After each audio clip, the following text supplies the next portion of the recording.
কি গো, বড়লোকের নাতনির আজকে মন খারাপ কেন? আর বলিও না, বড়লোক না ছাই। আমি তো আমার জীবন নিয়েই এত চিন্তায়। কি করব না করব, আমার তো কোনো স্বপ্নই নাই। কেন কেন, তুই বড় হয়ে কি কিছু হতে চাস না? আমার আর স্বপ্ন, যখন পেট ব্যথা করে মনে হয় ডাক্তার হয়ে যাব, আর কোনো রোগ আসবে না।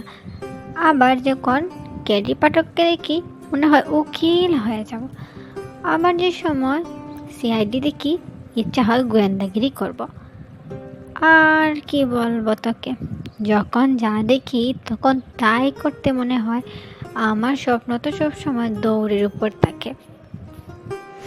আর এবার স্বপ্ন থেকে দৌড়াদৌড়ি বাদ দিয়ে এক জায়গায় স্থির হ, তা না হলে তো খিচুড়ি পাকিয়ে ফেলবি।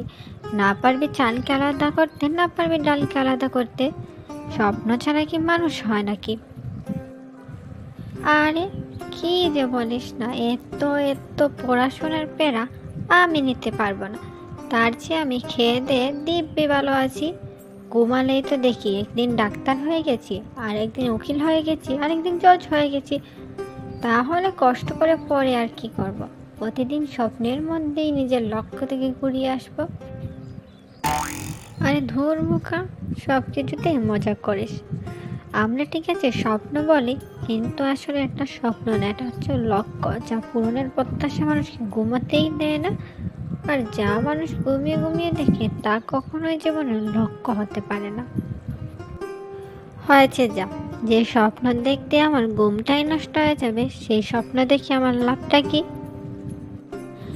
আরে ধুর, তোকে আমি বলি কি আর তুই বলিস কি? জানিস স্বপ্ন পূরণের প্রত্যাশা মানুষকে কতটুকু সহায়তা করে?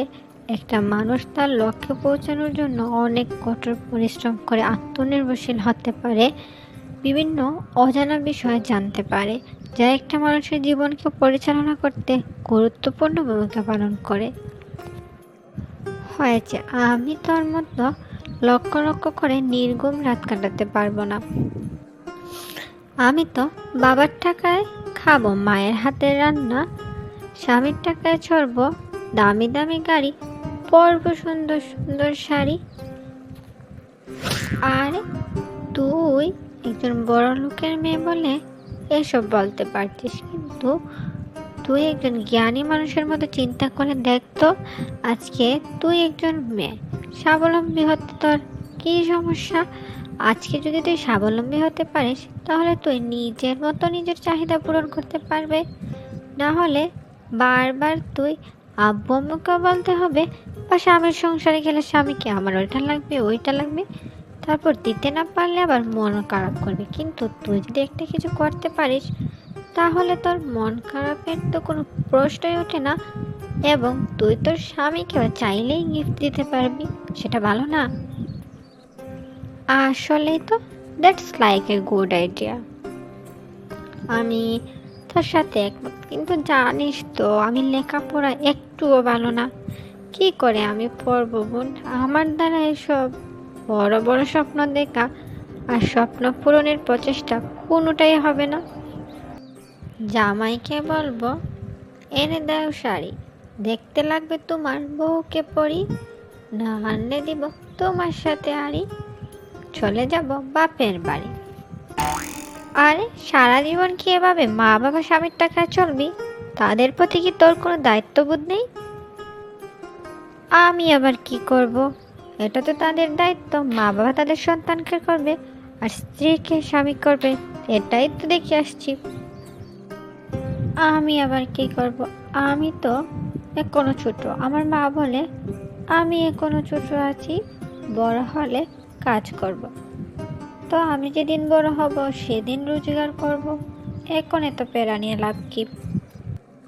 না, তুমি এখনো বড় হওনি, এখনো তুমি ফিডার খাও।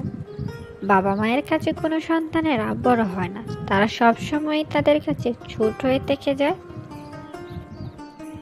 না রে, তুই তো ঠিকই বলেছিস, আমি কি কোনো ফিডার গাই নাকি? আমি একজন 20 বছরের তরুণী, আমার এখনো অনেক কিছু করার আছে। যে মা বাবার টাকায় বড় হলাম খেলাম তাদের জন্য তো কিছু একটা করতেই হবে।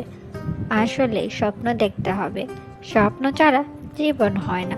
প্রত্যেকেরই ছোটখাটো স্বপ্ন থাকে, আর সেই স্বপ্নই পারে মানুষের জীবনকে পুরো দমে বদলে দিতে।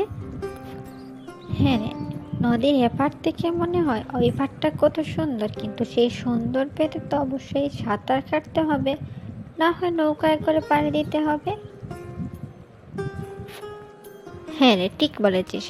আমি যেহেতু লেখাপড়ায় তেমন ভালো না, তার চেয়ে আমি যা হাতের কাজ পারি সেটাকে কাজে লাগিয়ে জীবনে প্রতিষ্ঠিত হওয়ার চেষ্টা করব।